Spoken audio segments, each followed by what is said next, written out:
Finally, huh? You took your time even with childbirth. Hey! Look at this. This. It's a divorce paper. Got it? If you get cocky just because you had a kid, we're getting divorced immediately. You wouldn't be able to live on your own if we divorced, would you? My husband mocked me, his face triumphant, not caring at all for my condition just after giving birth. In front of me, he waved the divorce papers, already filled out in the necessary parts, even the witness section was completed. Fine. I'll divorce you, just as you wish, Ken. Seeing me so easily accept his demand, my husband's face twisted in a grimace. There is no way this man can be a suitable father for my precious child. My name is Ally, and I'm 37 years old this year. I married Ken 8 years ago.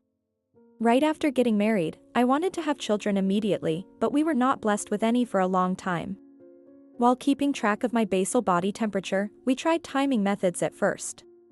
Ken even quit smoking, and we both aimed for a healthy lifestyle, but our efforts were in vain. In the beginning, Ken supported me, telling me not to worry too much, but as time passed, his attitude began to change. He started frowning every time I cried, heartbroken at the arrival of my period. When we first got married, I was just barely in my 20s and confident in my youth, thinking that as long as we timed it right, we could conceive naturally. So, I didn't go for infertility treatment. As time passed without any children, I felt it would be better to clarify the cause. However, as Ken's attitude began to change drastically, I lost the energy to discuss it. Hey, being a housewife must be so easy. You don't even cook decent meals, and why the hell aren't you getting pregnant? Seriously. You're just a useless freeloader, and you don't even have the one value as a woman. I couldn't find any words to respond. We had discussed and decided on our approach to having children together. Ken spoke as if it was entirely my fault. I wanted children too. But did I really want a child with this man? With every period, Ken's words cornered me more and more, filling me with a desire to give up on everything. Even our nights together were just for show. I had grown so tense around him that it even became painful. I no longer had the strength to continue our cold, lifeless married life. Still, a small part of me held on to a faint hope. Maybe if I got pregnant, Ken would go back to being the gentle person he once was. Maybe then, he'd be kind to me again. Then, my efforts bore fruit, and I became pregnant with our first child. At first, seeing the positive result on the test felt like a dream. Up until then, I'd been disappointed so many times by negative results. But now, I couldn't believe I was actually pregnant. However, a positive result doesn't always mean a healthy pregnancy. I calmed my eager heart and decided to see a doctor. You're 6 weeks pregnant. When the doctor told me that, memories of everything we'd been through flooded my mind, and I was overwhelmed with the realization that we finally had a child. From the joy and relief, I couldn't even find the words. That day, I couldn't wait for Ken to come home and send him a picture of the ultrasound from my phone. I'm really pregnant! But Ken's reaction wasn't what I had expected. No matter how many times I checked, he had read the message but didn't reply. Was he unusually busy at work today? Was he so swamped that he didn't even have a moment to respond? As the day turned into evening and then night, Ken finally came home. Holding back my anxiety, I greeted him with as much of a smile as I could muster. Ken, welcome home! Did you see the picture I sent today? Yes, I saw it. I'm really pregnant. I was worried it might be a false alarm, but it's real. I showed him the ultrasound picture of our baby's gestational sac. But Ken didn't seem particularly happy. Oh, congratulations. I had a busy day at work. I'm really tired. With that, he didn't meet my eyes and went straight to his room. I stood there, stunned. I thought having a child would bring Ken back to the gentle man he once was. That hope was completely shattered. What should have been a joyous moment was instead filled with tears. Could we ever go back to the way we were? By the 7th week, morning sickness began. Nausea, sensitivity to smells, constant tiredness, and a lack of motivation to do anything plagued me. I needed to eat for the baby's sake, but eating made me feel sick, so it was difficult to eat properly. I feared becoming dehydrated. I discussed it with Ken and decided to go back to my parents' home for a while. Despite everything, I was happy to see the baby growing with each prenatal visit. By the 15th week, the baby's form was clearly visible, and I was soaking in the happiness of becoming a mother. I kept in touch with Ken every day. "Ken, I know you're working hard. Today, I went for a checkup, and the baby has grown bigger." "I see." Ken's response was always distant, almost as if he was bothered. Many times, I felt my heart breaking, but I pretended not to notice. Deep down, I still held on to hope. Maybe Ken just couldn't feel it yet. He wasn't around to see my growing belly. Maybe once I looked more pregnant, he'd start to feel like a father. Maybe then, he'd change completely. I had to think this way to stay mentally stable enough to get through each day. I couldn't even tell my parents about what was going on with Ken, so I carried the burden alone. As my morning sickness subsided, Ken started answering the phone less and less. Still, I kept telling myself he was just busy with work and continued to call. One Saturday afternoon, Ken unexpectedly answered after several attempts. "What? Is there something urgent?" "I'm busy, I'll call you back." "Wait a minute," I said, but he didn't care and was about to hang up. Then, I heard a faint voice. It was a woman's voice. I'd seen stories like this on the news, but never imagined it would happen to me. So this was why Ken's attitude had changed. "Ken, are you with someone right now?" "It's a work thing. I'm busy, so later." He hung up abruptly. I couldn't accept the reality immediately, but finally, I let go of my faint hope. One morning, my mother suggested I go outside for a change of pace. I must have looked drastically different. My hair was a mess, my skin was rough, and my chin was covered in acne, all due to the effects of pregnancy. But despite that, the fresh air outside and the warm sunlight felt soothing. I am this child's mother. I need to stay strong. Thinking about going out with this child after they're born lightened my heart a bit. As I passed by a local supermarket, a voice called out from behind me. "Hey! Is that you, ally?" Turning towards the voice, I saw a man in a suit. As soon as he saw my face, he hurried over. "It is you. Long time no see, ally. It's me, Owen. We were in the same club in college." "Oh, Owen. Long time no see." Owen was a college classmate. We were in the same club, worked together at events, and often went out drinking with friends. We lost touch after graduation, so I was surprised to find he had returned to our hometown. "Yeah, it's been a while. Are you working now?" "Yeah, I studied hard after graduation and became a lawyer. I finally got recognized by my mentor a year ago and started my own practice." "Wow, that's amazing. So, are you back home visiting your parents? How are you feeling?" Sensing that I wasn't doing well, Owen suggested we go to a nearby cafe for a drink since he had some time before his next meeting.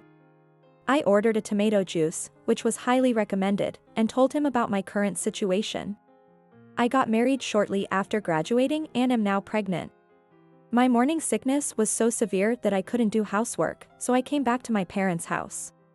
When our drinks arrived, I decided to confide in him.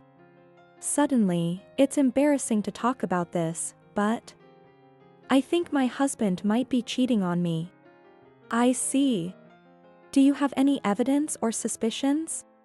"I don't have any solid evidence, but he doesn't answer the phone at times when he shouldn't be at work, and once I heard a woman's voice just before he hung up when I called him on the weekend."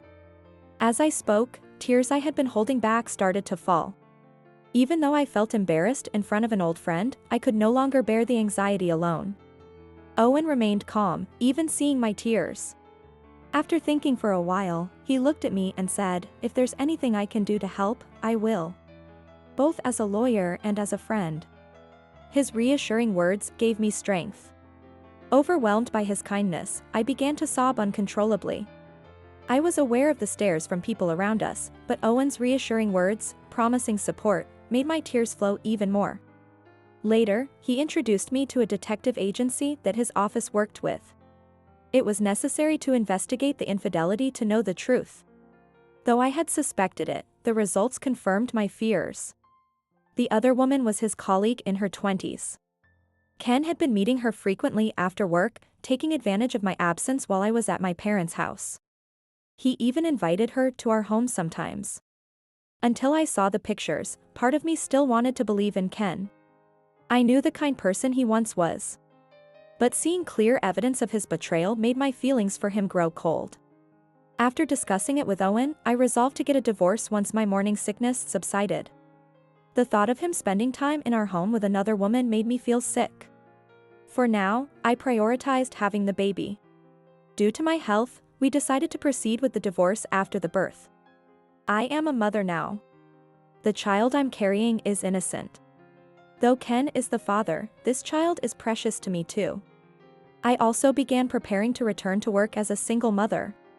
I will protect this child on my own. With this resolve, I found the strength to get back up even when I felt like giving up. When I entered a stable phase of pregnancy, I returned home as my parents suggested. Ken's face showed no joy at my return. He ignored my growing belly and treated me even worse than before. Frustrated by my slow movements, he would get annoyed and ignore me, and once, I found it slow and useless scrawled across the living room table in permanent marker. For leaving the bathroom light on, he called me a worthless piece of crap. He started to say things like, "It's nice for you, isn't it? You get to laze around all day. Pregnancy isn't an illness. You're useless to society." Convinced that talking wouldn't help, I recorded our conversations as advised by Owen. During a meeting with Owen, we reviewed the recordings. Ally, has he always been like this? He wasn't like this at first. It started when we couldn't have children. He'd get a bit aggressive when things didn't go his way, but he was nice afterward, so I thought it was my fault. But this is his true nature. Not only does he ignore me, but he also openly cheats and wants to control me. I couldn't understand his mindset. I felt no attachment to the man I was planning to divorce. But being constantly invalidated was painful. Discussing my situation with Owen during our meetings for the divorce helped a lot. I also talked with my parents about the future, but Owen's professional advice was incredibly reassuring. As I prepared for my first childbirth, his support gave me unwavering resolve. Finally, the due date approached. I felt tightening in my lower abdomen and pain in my legs and back. I went into labor earlier than expected and headed to the hospital with my packed bag. Of course, I informed Ken, but he ignored me. As the contractions grew more intense and my anxiety rose, my parents stayed by my side. After about 8 hours, I was finally fully dilated and moved to the delivery table. The baby's head is visible. You did well. You have a healthy baby girl. I successfully gave birth to my daughter. The pain of my first childbirth was unimaginable, but I was relieved that she was born safely. The recovery went smoothly too. My parents couldn't stop smiling at their first grandchild. Seeing their joy made me grateful and relieved. While resting in the hospital room, Ken visited when my parents weren't around. Finally, huh? You took your time even with childbirth. Hey! Look at this. This. It's a divorce paper. Got it? If you get cocky just because you had a kid, we're getting divorced immediately. You wouldn't be able to live on your own if we divorced, would you? Mocking me with a triumphant look, Ken didn't care about my condition just after giving birth. In front of me, he waved the divorce papers, already filled out in the necessary parts, even the witness section was completed. Fine. I'll divorce you, just as you wish, Ken. Seeing me so easily accept his demand, Ken grimaced in astonishment. You're really gonna divorce me? How will you raise the kid? You can't do anything on your own. Thanks for your concern. But don't worry. I'm going straight to my parents' house after I'm discharged. I've already sent all my belongings. I'll file these divorce papers on my way out. I snatched the divorce papers from Ken's hand and filled out my parts and signature right there. Having the fully completed papers, including the witness section, at this time was convenient for me. Seeing Ken's shocked face, I handed him the evidence of his affair. Blood drained from Ken's face. Wait, ally. It was just a joke. Why are you taking this so seriously? Ken's frantic attempt to justify himself was interrupted by a knock on the hospital room door. He looked toward the sound, muttering, "Who is it?" "Nice to meet you. Are you Ally's husband?" "I'm Owen, her lawyer." Owen, looking sharp in his business suit, introduced himself. Ken took the business card, flustered and unsettled. "Owen, perfect timing. Here, take this." I handed Owen the divorce papers I had just filled out. "Ken, this is Owen, my lawyer. From now on, we'll handle the divorce discussions through him."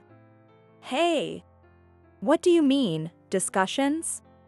You find it irritating when I seem to be taking the lead, don't you?" Seeing me so assertive, a side of me Ken had never seen, made him back down. I was surprised myself at how strongly I could stand up to him. "Motherhood changes you." Owen began calmly explaining the details of the divorce negotiations to Ken. He mentioned that we had evidence of his infidelity and domestic violence. He explained that if Ken didn't cooperate, we would file for divorce mediation or litigation. He also mentioned that if Ken didn't provide living expenses during our separation, we would file for spousal support. Ken, trying to play the victim, weakly said, "I've been suffering too." Realizing he couldn't bluff in front of a lawyer, he looked defeated and left the room, visibly disgruntled. The divorce took time, given Ken's pride and concern for his reputation, but it was eventually finalized. Ken's affair with his younger colleague initially had no romantic feelings involved, but as he struggled with our inability to have children, he couldn't resist her admiration. Regardless of the reasons, it didn't excuse his abuse and infidelity. We would have ended up divorced anyway. I reported the divorce to Ken's company, explaining the reasons clearly. Ken and his mistress, who worked in the same department, were transferred to different branches where they wouldn't see each other. Ken was demoted from a managerial position to a regular employee. The woman he had an affair with eventually quit due to the spreading rumors. Ken, now taking orders from younger colleagues, still managed to keep his job, which was good since he had child support to pay. As for me, I was busy every day with my first-time parenting duties. In a few months, the baby's face became more defined, and she grew even more adorable. Her father being Ken became an irrelevant fact to me as she became my irreplaceable treasure. While being a single mother wasn't without its worries, I utilized the qualifications I earned during my pregnancy and vowed to live strongly for my child. As I watched my daughter sleeping peacefully in her stroller, I reaffirmed my resolve to move forward.